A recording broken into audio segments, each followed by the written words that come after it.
UDFിൻ്റെ strategy. അതുകൊണ്ട് തന്നെ 5156 5123 എന്ന ഇപ്പോഴത്തെ ഈ ഭൂരിപക്ഷം മതിയാകുമോ എന്ന ആശങ്ക ഉള്ള ചില UDF നേതാക്കളെങ്കിലും ഉണ്ട്. പക്ഷേ കണക്കുകൾ ഇപ്പോൾ അനുകൂലമാണ്. പക്ഷേ അവസാന ഘട്ടത്തിൽ ഒരുപക്ഷെ ഇടതു ട്രെൻഡ് പഞ്ചായത്തുകൾ പ്രകടമായെങ്കിൽ മറ്റൊരവസ്ഥ ഉണ്ടായേക്കാമെന്ന ആശങ്ക അവർക്കുണ്ടായിരിക്കാം. UDFിന് ഇനിയും ഉറ്റുനോക്കാൻ ചുങ്കത്തറ കൂടിയുണ്ട്. ഈ ഇടത് പഞ്ചായത്തുകളുടെ ഒരു കുത്തൊഴുക്കിലേക്ക് പോത്തുകൽ കഴിഞ്ഞ് കടക്കുമ്പോൾ ഇടയിലൊന്ന് ചുങ്കത്തറ വരുന്നുണ്ട്. വേണമെന്നുണ്ടെങ്കിൽ ഈ ട്രെൻഡ്, വഴിക്കടവിലെ ട്രെൻഡ് ചുങ്കത്തറയിൽ ആവർത്തിച്ചാൽ ഷൗക്കത്തിന് ഒരല്പം കൂടി മെച്ചപ്പെടുത്താൻ കഴിഞ്ഞേക്കും. ചുങ്കത്തറ ഒരു കണക്കാണ്. UDF പ്രതീക്ഷിക്കുന്ന ഇടമാണ് എന്ന് മാത്രമല്ല, ഇടതുപക്ഷം ഇത്തവണ പ്രതീക്ഷ വയ്ക്കാത്ത ഇടം കൂടിയാണ് ചുങ്കത്തറ എന്ന പ്രത്യേകതയുണ്ട്. ശ്രദ്ധിക്കുക, ചുങ്കത്തറ മാത്രമാണ് ഇടതുപക്ഷത്തിന് ആശങ്കയുള്ള ഒരു ഇടം. മറ്റെല്ലാ ഇടങ്ങളിലും അവർക്ക് മുന്നേറ്റം ഉണ്ടാകുമെന്ന് അവർ പ്രതീക്ഷിക്കുന്ന ഇടമാണ്. അതിന് മറിച്ചാണ് സംഭവിക്കുന്നതെങ്കിൽ ഭൂരിപക്ഷം ഉയർത്താനാണ് സാധ്യത. ആര്യാടൻ ഷൗക്കത്ത് വലിയ ഭൂരിപക്ഷത്തിലേക്ക് പോയേക്കാം. അതല്ല സംഭവിക്കുന്നതെങ്കിൽ ഷൗക്കത്തിന്റെ ഭൂരിപക്ഷം കുറയുകയോ അതല്ലെങ്കിൽ മറ്റൊരു അട്ടിമറി സംഭവിക്കുകയോ ചെയ്താലും അത്ഭുതമില്ല.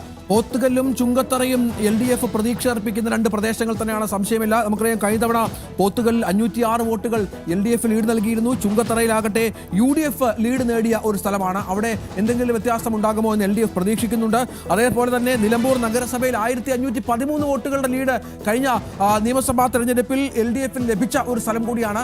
നിലമ്പൂർ നഗരസഭയിൽ എന്താണ് സംഭവിക്കുന്നത്? ഒരുപക്ഷെ അപർണ, നമ്മൾ ഇത്ര അധികം മുന്നോട്ട് പോകുമ്പോൾ നിലമ്പൂർ നഗരസഭയിലെ ഒരു കണക്ക് വന്നാൽ റൗണ്ട് 15 ആകുമ്പോഴാണ് നിലമ്പൂർ നഗരസഭയുടെ കണക്ക് വരിക. 48 ബൂത്തുകളാണ്.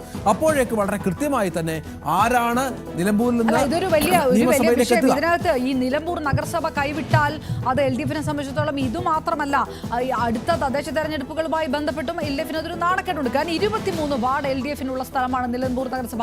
ആ റൗണ്ട് മാത്രം എടുത്തു നോക്കുമ്പോൾ ക്ഷീണമാണ് വരുന്നതെങ്കിൽ അത് LDFിൽ ഒരു ഭരണവിരുദ്ധ വികാരം നിലമ്പൂരിൽ വർക്കൗട്ട് ചെയ്തിട്ടുണ്ട് എന്ന് കൃത്യമായിട്ട് പറയേണ്ടി വരും. കാരണം മറ്റു പഞ്ചായത്തുകളെക്കാളും മറ്റ് സ്ഥലങ്ങളെക്കാളും കൂടുതൽ LDFിന് മേൽക്കൈയുള്ള സ്ഥലമാണ് നഗരസഭ. തീർച്ചയായും 5123 വോട്ടുകൾക്ക് ഇപ്പോൾ ആര്യാടൻ ഷൗക്കത്ത് മുന്നിലാണ്. 7 റൗണ്ടുകളുടെ ഫലസൂചനകൾ വളരെ കൃത്യമായി തന്നെ നമുക്ക് ലഭ്യമായി കഴിഞ്ഞു.